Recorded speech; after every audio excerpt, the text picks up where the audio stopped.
Liar, liar, pants on fire, hanging from a telephone wire, squirming. We have responsibility, Terry. We did not have any accountability for what was going on there, and we should have. This is ridiculous. You're going to ask me in the middle of the thing when they've already breached the inaugural stuff that should we call the Capitol Police? I mean the National Guard? Why weren't the National Guard there to begin with?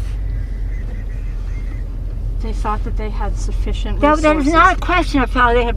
They don't know. They clearly didn't know, and I take responsibility, and I take responsibility, and I take responsibility, and I take responsibility for not having them just prepare for more. 8 months prior to the release of Pelosi's unaired admission. The gentleman yields. Now recognize myself for 5 minutes for the purpose of asking questions. Chief Son, since January 6, 2021, have you testified or been asked to testify publicly before a committee of the House of Representatives? No, sir.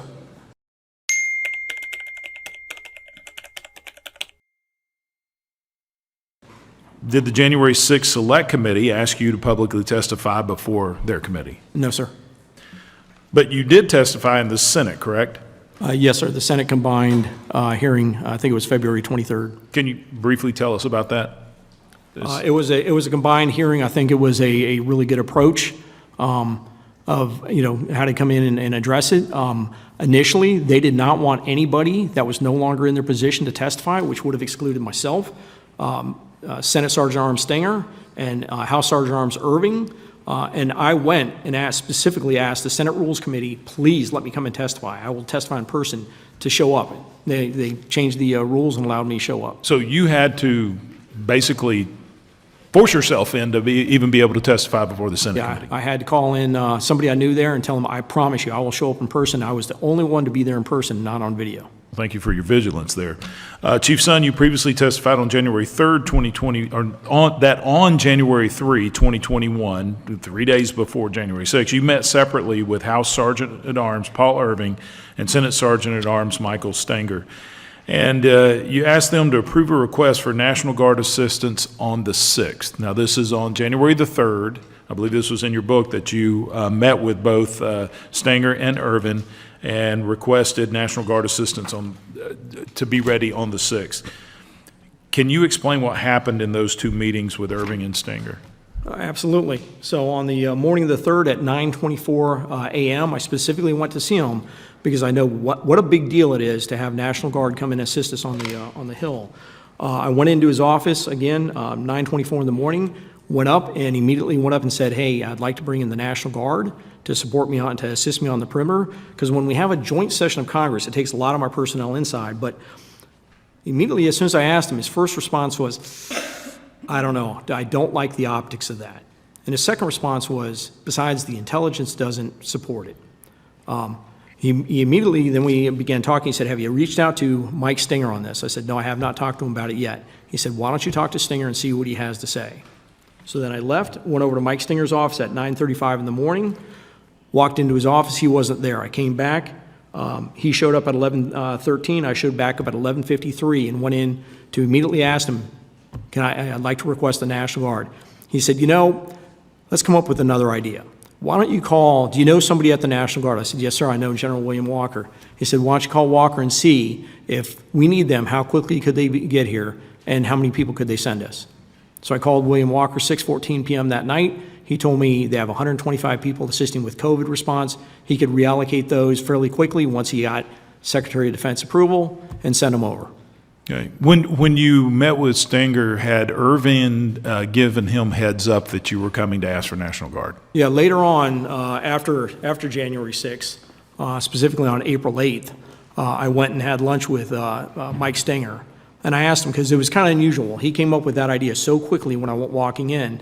And I asked him, I said, Mr. Stenger, you came up with that response fairly quickly for me to call General Walker. And he had told me Paul Irving had called him ahead of time and said, son came here asking for the National Guard. We got to come up with another plan. Pelosi will never go for it. I was floored by him saying that. Okay, so but you don't know, I know this word optics has come up several times in the past or in different contexts. Do you know if Irvin had discussed that with Stenger, of what a possible response would be? I have no idea, sir. All right. Around 2 p.m. on January 6th, you joined a call with Metropolitan Police Department Chief Conte and National Guard representatives. According to Chief Conte's transcribed testimony given to the Select Committee, you asked the National Guard to send assistance on that call, and he didn't hear the military people respond to your plea. Is that what you remember? No, he heard clearly the military respond to my plea and say they recommended against my request for the National Guard. Robert Conte immediately butted in and said, let me get this right. You're denying the chief of the Capitol Police? And again, he just, I can go farther into that if you want. Today we're here to discuss the security failures that occurred on January 6, 2021, and how we can prevent these failures from occurring again. I want to dive into the questions, Chief Son. In your transcribed interview, you mentioned that you met with the House Sergeant at Arms regarding the National Guard prior to January 6th. Is that correct? Yes, sir. And who was the House Sergeant at Arms leading up to and on January 6th? That would be Paul Irving. And the House Sergeant at Arms is appointed by who? It was appointed at that time by Speaker Pelosi. And in your transcribed interview, you mentioned that when you first brought up the National Guard to the House Sergeant at Arms in the days leading up to January 6th, that Mr. Irving said he, quote, didn't like the optics, end quote. Is that correct? That is correct. He referenced being concerned for optics. And on January 6th, when you went to Mr. Irving to get his approval to call in the Guard, Mr. Irving said he would, quote, run it up the chain. Is that correct? Yes, sir. That was a telephone call. I didn't see him in person when I first made that request. The House Sergeant at Arms is considered probably the most senior security official on the House side. When Mr. Irving says he has to, quote, run it up the chain, end quote, what did that mean? I took that to mean his leadership chain. And who would be his leadership chain? If he's functionally the most senior security official on the House side, correct? That's his title. That's part of the title, the senior law enforcement official for the House of Representatives. But he would have been referring to the leadership team that goes up to Speaker Pelosi. So the political leadership team, meaning elected officials, not another security official, is that your understanding? That is correct, sir. He's the top security official for the House. So running up the chain would most likely, in your opinion, is through the Speaker's office and possibly to Speaker Pelosi? That would be where it ends, yes. Okay, so let's park that there, and then let's jump to a second set here. In a press conference on January 7th, Speaker Pelosi called for your resignation on national television. Speaker Pelosi also stated that she had not talked to you since the initial breach of the Capitol. But according to your transcribed interview, you were on the phone with Speaker Pelosi a few times. Can you explain that discrepancy? Yeah, that is correct. I spoke to Speaker Pelosi 3 times that evening, and she went on national TV and said I'd never spoken to her, but I spoke to her 3 times. The three times were the first time when I went over to brief Vice President Pence at the secure location. I'd called House Sergeant at Arms Irving, told him I was going over to brief the Vice President. I was also going over to do a personal assessment of the Capitol. At that point, things were getting under control. Went over there, briefed him on when we can get them back into chambers with Mr. Irving being fully aware. He said he wanted to get Speaker Pelosi on the phone. He made a phone call from his cell phone at approximately 5:34, where I first briefed Speaker Pelosi. The second call was when I left that location. As I was walking away, I met up with Mr. Stenger, and we started walking over to the Senate to go brief the Senate, when Jennifer Hemingway, I believe it was Jennifer Hemingway, handed me the cell phone, and it was Emily Barrett's cell phone calling her, and it was Speaker Pelosi on the other line. This is my second call with Speaker Pelosi, questioning the information I'd given to Vice President Pence about when we can get back into chambers. I assured her that information was correct. I could get them back into chambers by 7 p.m., and the call ended. That was call number 2. Call number 3 was 6:25 p.m. I was over at the Senate from the secure location, from where the Senate had been sequestered, and on a cell phone using Robert Karam's cell phone, they dialed leadership, who was over off-site at a secure location, and I briefed all of the leadership of the plans to get them back into chambers. That would have been call number 3 with Speaker Pelosi.